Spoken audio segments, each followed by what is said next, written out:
जल्दी से चेकअप करो, ये कहते हुए अविराज ने वायु को बेड पर लिटा दिया। वहाँ कम से कम 10 से 15 लेडीज डॉक्टर थी जो जल्दी से वायु के पास आई। वायु को दर्द से तड़पते हुए देखकर और उसके पेट को देखकर डॉक्टर ने जल्दी से अविराज की तरफ देखते हुए बोला, आप बाहर जाइए, हमें चेक करना है। ये सुनते ही अविराज, जिसने वायु का हाथ पकड़ लिया था, वो डॉक्टर की तरफ गुस्से से देखते हुए बोला, तुम्हें जो करना है करो, मैं कहीं नहीं जाने वाला। अविराज को गुस्से में देखकर डॉक्टर को समझ में नहीं आ रहा था वो फिर से कुछ बोलती। उससे पहले ही अविराज ने उन्हें अपनी लाल आंखों से देखा। इस बार डॉक्टर ने अपना सिर झुका दिया और जल्दी से वायु की कमर के वहां पर एक कट लगा दिया, जिससे वायु के पेट के नीचे का हिस्सा कट चुका था। वहीं वायु दर्द से तड़प रही थी, वो दर्द से चिल्लाई जा रही थी। अविराज उसको देखकर उसके माथे पर हाथ रखकर उसके हाथों को कस के पकड़ते हुए बोला, बेबी गर्ल, तुम फिक्र मत करो, तुम्हें और बच्चे को कुछ नहीं होगा, मैं हूं ना, कुछ नहीं होगा। ये कहते हुए अविराज गुस्से से चिल्लाकर बोला, क्या कर रहे हो, जल्दी चेक करो कि मेरी बेबी गर्ल को दर्द क्यों हो रहा है। अविराज की गुस्से से भरी आवाज सुनकर डॉक्टर जो वायु को चेक कर रही थी, उन्होंने जल्दी से वायु को चेक किया और अविराज की तरफ आते हुए बोली, इनको लेबर पेन स्टार्ट हो चुके हैं, अगर हमें इन्हें बचाना है तो इनकी मेडिकल रिपोर्ट के हिसाब से हम इनका सी सेक्शन नहीं कर सकते, इनकी जान को खतरा है। हमने आपको पहले ही बताया था कि इनकी नॉर्मल डिलीवरी करना पड़ेगा, जिसमें इन्हें दूसरी प्रेग्नेंट लेडी से ज़्यादा पेन होगा, जो इन्हें बर्दाश्त करना पड़ेगा। ये बेहोश नहीं हो सकती।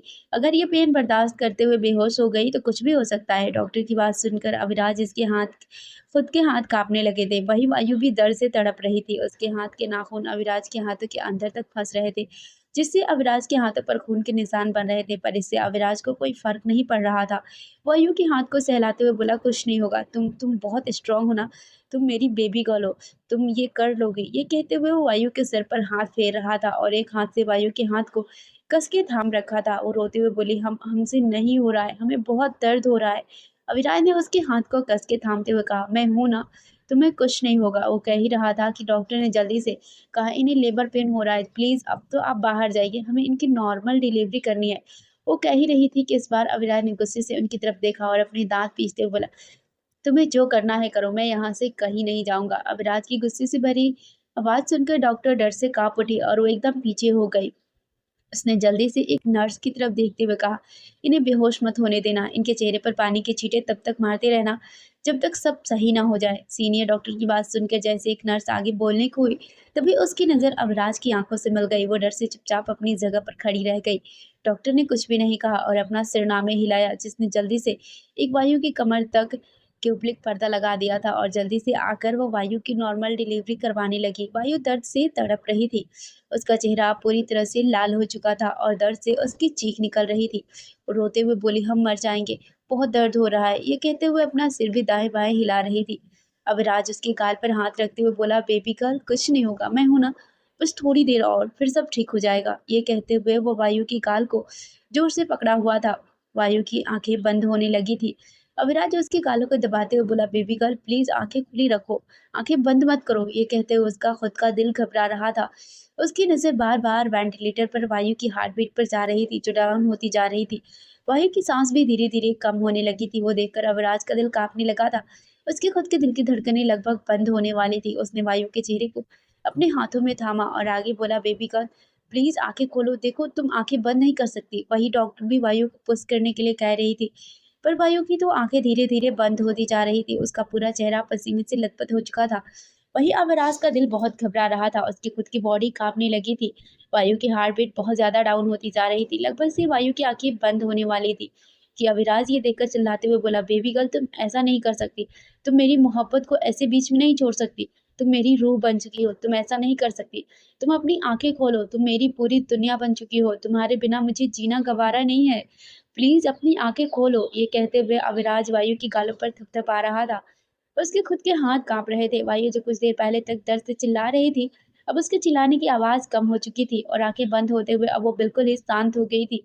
डॉक्टर भी परेशान हो रहे थे, वो भी वायु को पुश करने के लिए कह रही थी, पर वायु तो पूरी तरह से अपने शरीर को पूरी तरह से ढीला छोड़ रही थी, जिसे देखकर अविनाश ने नीचे झुककर वायु के होठों पर अपने होठ रख दिए और उसको अपने मुँह से ऑक्सीजन देने लगा। वायु की जो सांस कम हो रही थी, उन सांसें में वो अपनी सांस भरने लगा। कुछ देर तक वायु के अंदर अपना ऑक्सीजन देते रहने के बाद अविराज ने एक झटके में वायु के होठों को छोड़ा तो वायु ने एक गहरी सांस ली उसकी गहरी सांस को महसूस करके अविराज उसके चेहरे को अपने हाथों में थाम कर बोला, बेबी गर्ल, तुम ऐसी आंखें बंद नहीं कर सकती। तुम्हारे ऑक्सीजन को तुमसे बेपनाह इश्क है। प्लीज अपनी आंखें खोलो। I love you baby girl. उसने कहा ही था कि वहां पर एक जोरदार थप्पड़ की आवाज गूंज उठी। वो थप्पड़ की आवाज रुक रही रही थी। कई सारे थप्पड़ की आवाज सुनकर डॉक्टर जो दूसरी तरफ थे वो हैरान हो गए। उनकी हिम्मत नहीं थी आगे की तरफ आने के लिए, पर उन्हें पता था कि थप्पड़ पड़ रहे हैं। वही अबराज वायु के चेहरे पर झुका हुआ था और वायु भी उसके चेहरे पर थप्पड़ मारे जा रही थी। वो अपने दोनों हाथों से अविराज को लगातार थप्पड़ मारे जा रही थी, जो अब तक अपने बच्चे के दर्द से तड़प रही थी। वो तड़पते हुए बोली, ये कौन सा तरीका हुआ प्यार का इजहार करने का। ये कहते हुए अविराज की गालों पर मारे जा रही थी और अविराज किसी मूर्ति की तरह जम गया था। उसकी बेबी गर्ल उसको लगातार उसके दोनों गालों पर थप्पड़ मारे जा रही थी। थप्पड़ मारते हुए वायु एक ही बात बोली जा रही थी, ये कौन सा तरीका हुआ जिन लफ्जों को हम सुनना चाहते थे वो आप यहाँ बेड पर हमें दर्द में तड़पते हुए देखकर बोल रहे हैं। हम आपको छोड़ेंगे नहीं। आप बहुत बुरे हो, बहुत बुरे हो, बहुत ज़्यादा बुरे हो। ये कौन सा तरीका हुआ प्यार का इज़हार करने का? ये कौन सी जगह है हमसे ऐसा बोलने का? आप बहुत बुरे हो। ये कहते हुए वो गहरी-गहरी साँस लेने लगी। तभी उसने कसकर आँखें बंद कर ली और उसकी दर्द से एक चीख निकल गई और साथ ही साथ एक बच्चे की रोने की आवाज़ उस पूरे रूम में गूंज गई। अबराज किसी मूर्ति की तरह जम गया था। वो तो बस शॉक ही हो गया था। वहीं उस चीख के साथ बच्चे की आवाज़ सुनकर वायु का शरीर ढीला हो गया था, पर उसके होठों पर एक मुस्कान आ गई थी। उसकी आंखों में से नमी उतर गई थी। वही अविराज अपनी बेबी गर्ल को एकटक देख रहा था। अभी उसकी बेबी गर्ल ने क्या किया था उसे तो कुछ समझ में नहीं आया। उसने तो बच्चे की आवाज तक पर ध्यान नहीं दिया। वो वायु की तरफ देखते बोला, तुमने मेरे दोनों गालों का तबला क्यों बजाया? वही वायु जिसकी आंखें बंद हो गई थी और उसने अपने शरीर को ढीला छोड़ दिया था। अविराज की बात सुनकर वो अविराज की कॉलर को पकड़ते हुए बोली, तबला फिर सर फोड़ देंगे हम। ये कौन सी जगह थी और अभी आपने क्या बोला था? ये कहते हुए अविराज की आंखों में देख रही थी। उसकी आंखों में नमी थी, तो वही उसके होठों पर मुस्कान। अविराज की आवाज़ अभी भी उसके कानों में गूंज रही थी, उसे खुशी थी। साथ ही अविराज वायु की बात सुनकर सब कुछ समझ गया था कि वायु क्या कह रही है। अभी-अभी अविराज ने अपने मुँह से क्या कहा था कि वो वायु से प्यार करता है, उसको आई लव यू कहा था और उसे अपने बच्चे की रोने की आवाज़ भी उसके कानों में पड़ रही थी। पर वो थोड़ा नाटक करते हुए बोला, क्या कहा मैंने? मैंने तो कुछ नहीं कहा। वो बोल ही रहा था कि वायु ने फिर से उसकी गाल पर थप्पड़ मारते हुए कहा, खबरदार, अगर अब आपने कुछ भी कहा तो मैं आपका सर फोड़ दूंगी। I love you baby girl. तुम इस ऑक्सीजन की पूरी दुनिया हो। ये ऑक्सीजन तुमसे शुरू है, तुम पर ही खत्म। तुमने कब इस अविराज की दुनिया में अपने इश्क से इसको भी इश्क करवा दिया, पता ही नहीं चला। मुझे बेपनाह मोहब्बत है अपनी बेबी गर्ल से। इस अविराज को इश्क है अपनी बेबी गर्ल से। अविराज के लफ्जों को सुनकर वायु जो कब से इन चीज़ों को सुनना चाहती थी, उसको होठों पर प्यारी सी मुस्कान खिल गई। ऐसा लग रहा था जैसे उसने इन शब्द को सुनते ही उसके दिल में जितना भी अविराज के लिए दिए हुए लफ्ज़ों का दर्द था, वो पल भर में गायब हो गया। तभी बच्चे की रोने की आवाज़ उनके कानों में पड़ी। अविराज उसको देखते हुए बोला, आ गया तुम्हारा शैतान। वायु जिसको दर्द हो रहा था, पर वही उसके चेहरे पर एक प्यारी सी मुस्कान भी थी। वो अपनी दबी हुई आवाज़ में बोली, ज़रूरी नहीं है शैतानी करने वाला बेटा ही हो।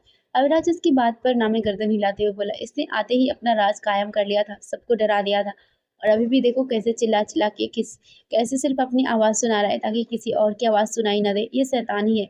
ये तुम्हारा और मेरा बेटा ही है। अगर बेटी होती तो शैतानी कम करती।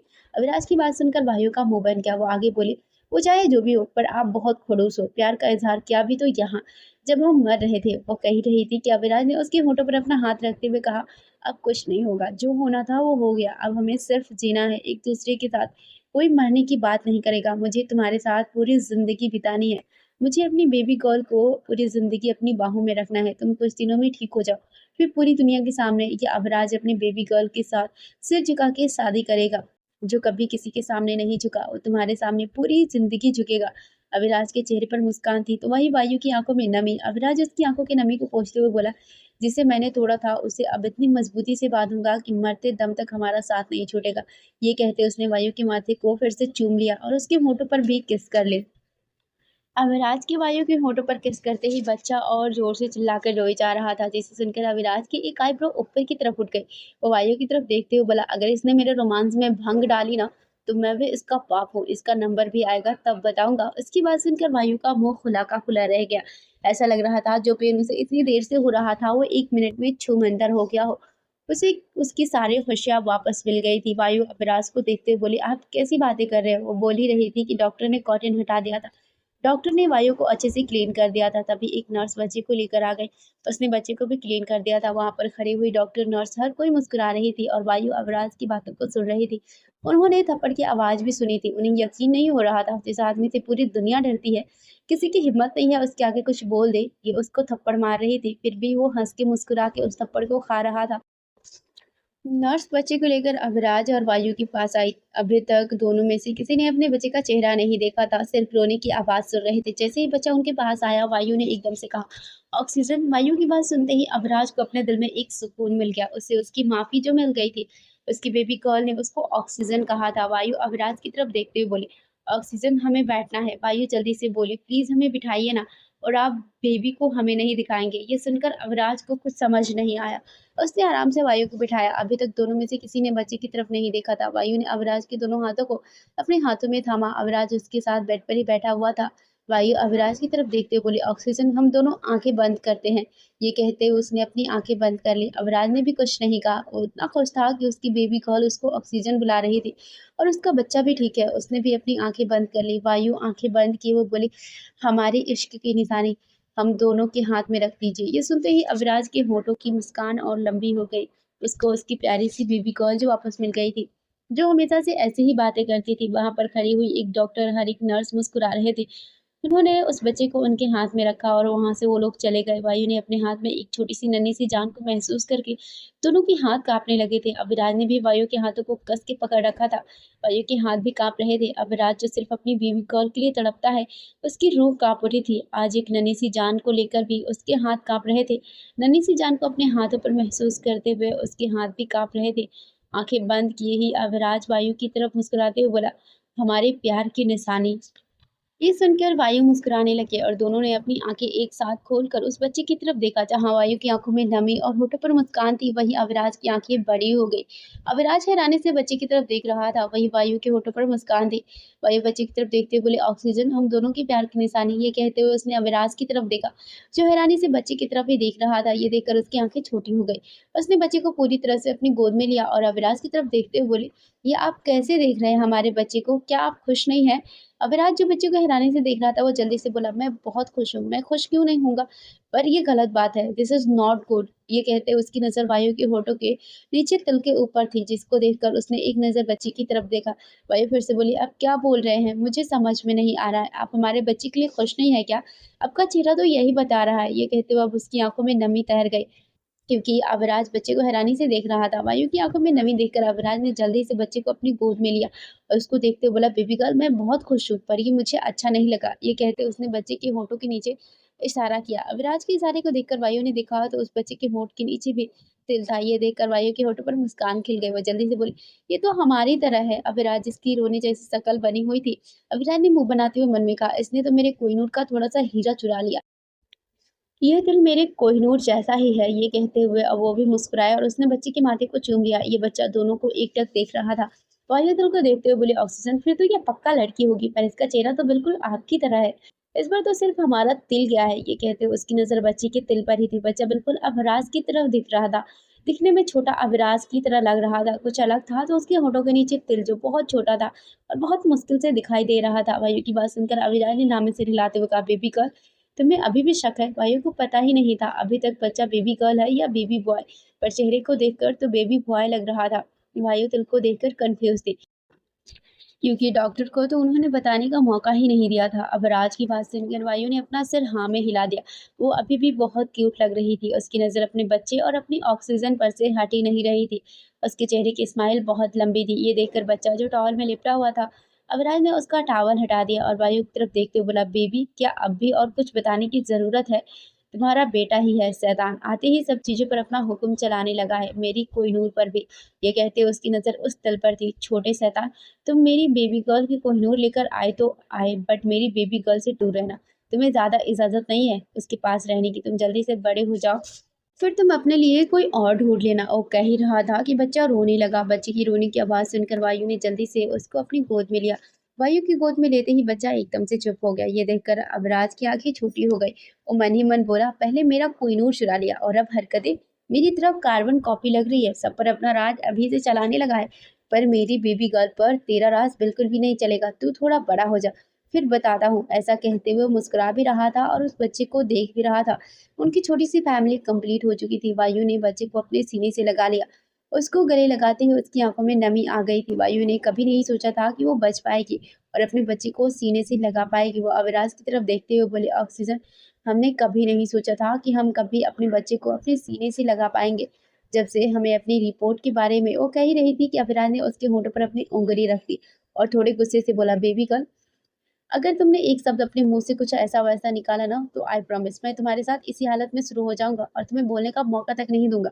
अविनाश की बात सुनकर वायु उसे एकटक देखने लगी। वो एक हाथ से बच्ची को अच्छे से पकड़े हुए अविनाश के सीने पर एक मुक्का मारते हुए बोले, आप कैसी बातें कर रहे हैं? पता है कितना पेन हो रहा है? हमें अभी भी पेन हो रहा है और आप ऐसी बातें कैसे कर रहे हो? आप एक नंबर की बेशर्म हो। ये कहते हुए वो मुस्कुरा रही थी। अविनाश ने आगे बढ़कर बच्ची और वायु दोनों को अपनी बाहों में समेट लिया। दोनों के चेहरे पर सुकून बिखर गया। अपने बच्चे को अपनी गोद में महसूस करके दोनों को सब कुछ मिल चुका था और अविराज को अपनी बेबी गर्ल की माफ़ी भी मिल गई थी। इतने सारे थप्पड़ खाकर 6 दिन बाद सिंघानिया मेंशन अविराज वायु वापस घर आ चुके थे। अब जब वायु ने अविराज को माफ़ कर दिया था तो सबकी माफ़ी तो उसे खुद ब खुद मिल गई। बच्चे के होने के बाद सब बहुत खुश थे। वायु के पेरेंट्स ने भी अविराज को माफ़ कर दिया।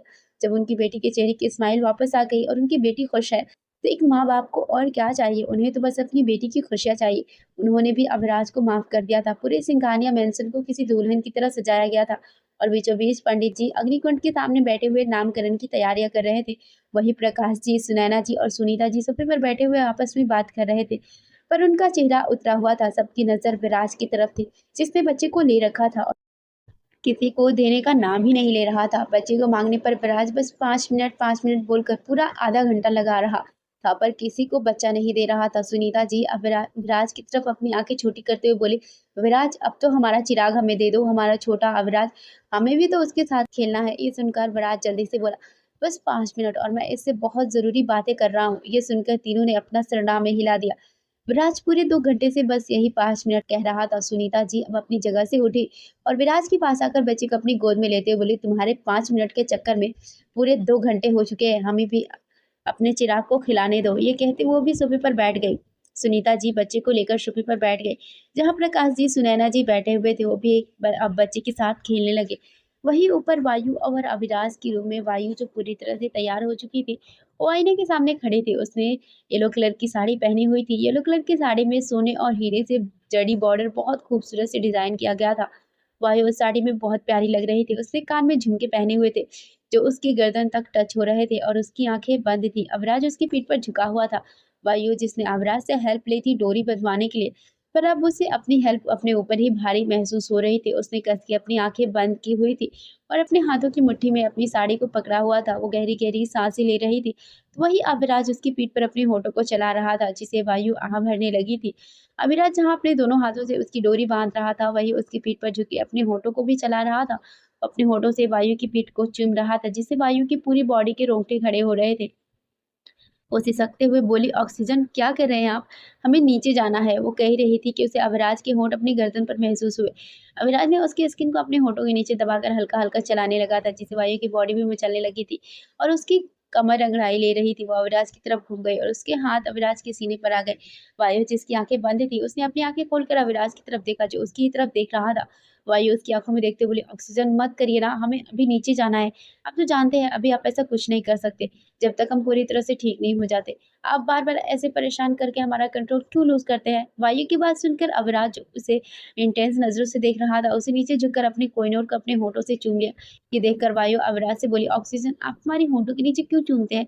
जब भी झुकते हैं तो हमें लगता है आप हमारे लबों को चूमेंगे, पर आप तो हमारे होठों के नीचे चूमते हैं।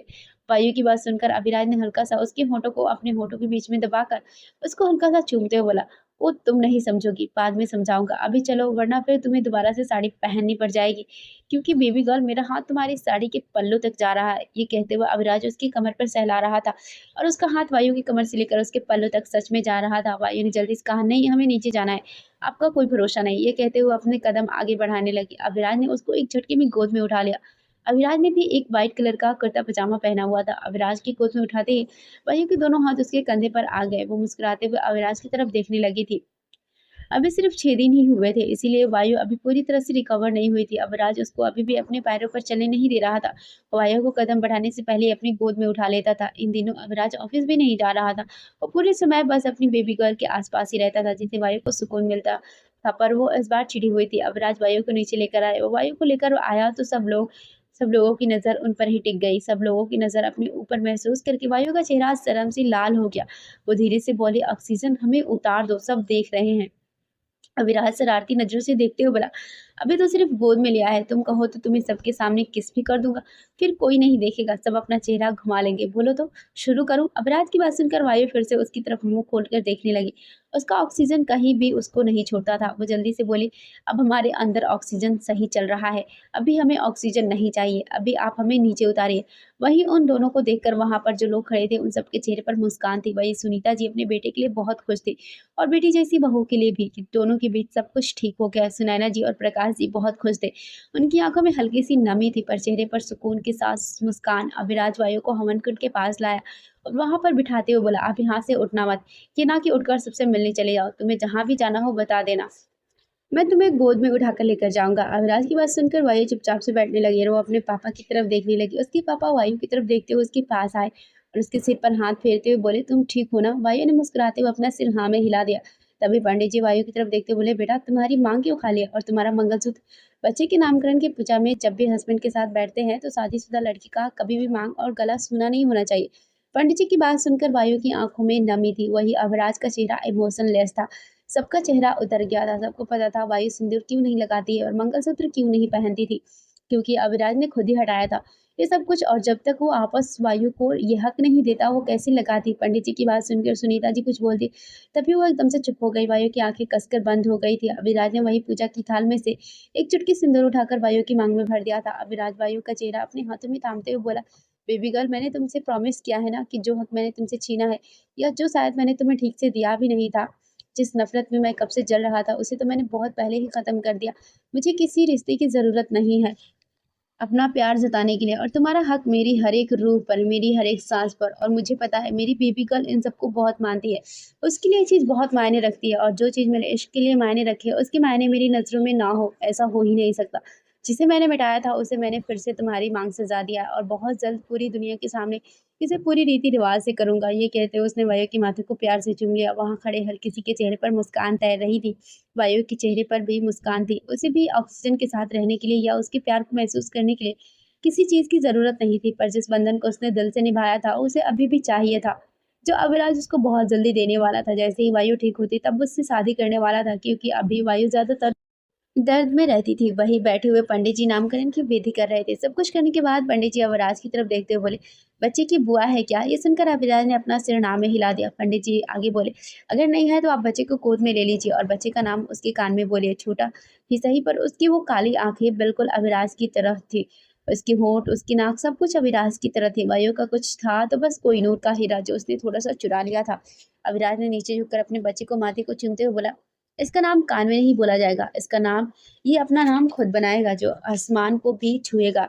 इसका नाम हर जगह गूंजेगा। इसकी पहचान इसके बाप से नहीं होगी, इसकी पहचान खुद इसके नाम से होगी, अद्विक सिंघानिया। ये सब कहते हुए अविराज की आवाज़ बहुत ऊँची थी। उसकी आवाज़ में एक रुतबा था। उसने बच्चे के कान में ये नाम नहीं बोला था, बल्कि उसने बहुत ऊँची आवाज़ में ये सब बोला था। वो एकटक अपने बच्चे को देख रहा था, जो उसे ही देख रहा था, और ऐसा लग रहा था दोनों ही एक-दूसरे को बिना किसी एक्सप्रेशन के देख रहे हो। बच्चे का नाम सुनकर हर कोई मुस्कुराने लगा। वायु भी प्यार से बोली, मेरा अद्विक। ये सुनते ही अविराज ने बच्चे को वापस सुनीता जी को दिया और वायु की गोद में उठा लिया और सबकी तरफ देखते हुए बोला, नामकरण हो गया, अब मेरी बीवी आराम करेगी। फिर वायु के कान पर चुपके से बोला, बेबी गर्ल, तुम्हारा सिर्फ ऑक्सीजन है और कोई नहीं, तुम्हारा हमारा खुद का बेटा भी नहीं। वायु को तो कुछ समझ में नहीं आया कि अचानक से ये क्या हुआ। वो बेचारी तो आराम से बैठी हुई अपने बच्चे को मुस्कुराते हुए देख रही थी। अविराज एक झटके में उसको गोद में उठाकर वापस रूम में ले जाने लगा। वहां खड़े सारे लोगों की हंसी छूट गई। अविराज की जलन उसके चेहरे पर साफ दिख रही थी, जो वायु को मेरा अद्विक बोलते ही दिख गई थी। अविराज वायु को रूम में लेकर आया और उसको बेड पर लिटा दिया, और बेड पर लेटाते ही वायु उठने लगी, पर अविराज उसके ऊपर आते हुए बोला, अभी तुम नीचे क्या कह रही थी बेबी गर्ल? ये कहते हुए उसके फेस पर उसकी जलन साफ नजर आ रही थी। वायु को तो समझ में नहीं आ रहा था अविराज किस बारे में बात कर रहा है। वो कहने लगी, हमने क्या बोला? ये देखकर अविराज अपनी आंखें छोटी करते हुए उसके चेहरे पर और झुकते हुए बोला, तुमने अभी नीचे क्या बोला? मेरा अद्विक। अविराज की बात सुनते ही वायु अविराज को छोटी आंखें करते हुए देखने लगी और मुंह बनाकर बोली, ऑक्सीजन हमारा बच्चा है, अब आप उसके लिए कुछ नहीं कह सकते। वो हमारा। अविराज उसकी बात बीच में ही काटते बोला, हमारा। हाँ, हमारा बच्चा है, पर मुझे पसंद नहीं मेरी बेबी गर्ल मेरे अलावा किसी और को मेरा बोले। मुझे तुम्हारे होठों से सिर्फ मेरा ऑक्सीजन सुनना पसंद है। उसको मेरा अद्विक बोलने वाली उसकी गर्ल भी आएगी, शायद जो अभी पैदा भी नहीं होगी। जब वो मिलेगी तो उसको बुला लेगी, मेरा अद्विक, मेरा जानू, जो बुलाना होगा बुला लेगी, लेकिन तुम्हारे होठों पर सिर्फ मेरा ऑक्सीजन होना चाहिए। अविराज की बात सुनकर वायु तो बस टुकर टुकर उसको देख रही थी।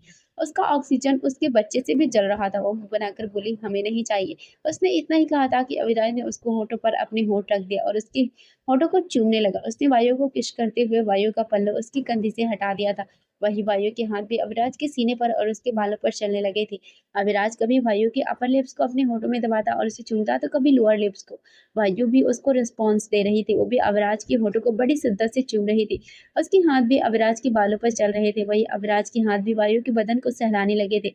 वायु के शरीर के हर एक हिस्से को एंजॉय कर रहा था और उसको अंदर तक फील कर रहा था। साथ ही अपनी टंग से वायु के होठों को पूरी तरह से एंजॉय कर रहा था। वायु की गहरी चलती हुई सांसें उस किस में ही घुल रही थी। अविराज के हाथ वायु की साड़ी के अंदर पेट पर चलते हुए उसके नाजुक बदन पर आने लगे थे। फ्रेंड्स, ये कहानी अब खत्म होने वाली है, तो जल्दी से आप सब सब्सक्राइब कर दें ताकि लास्ट पार्ट जल्दी ही आ जाए। Thanks for watching.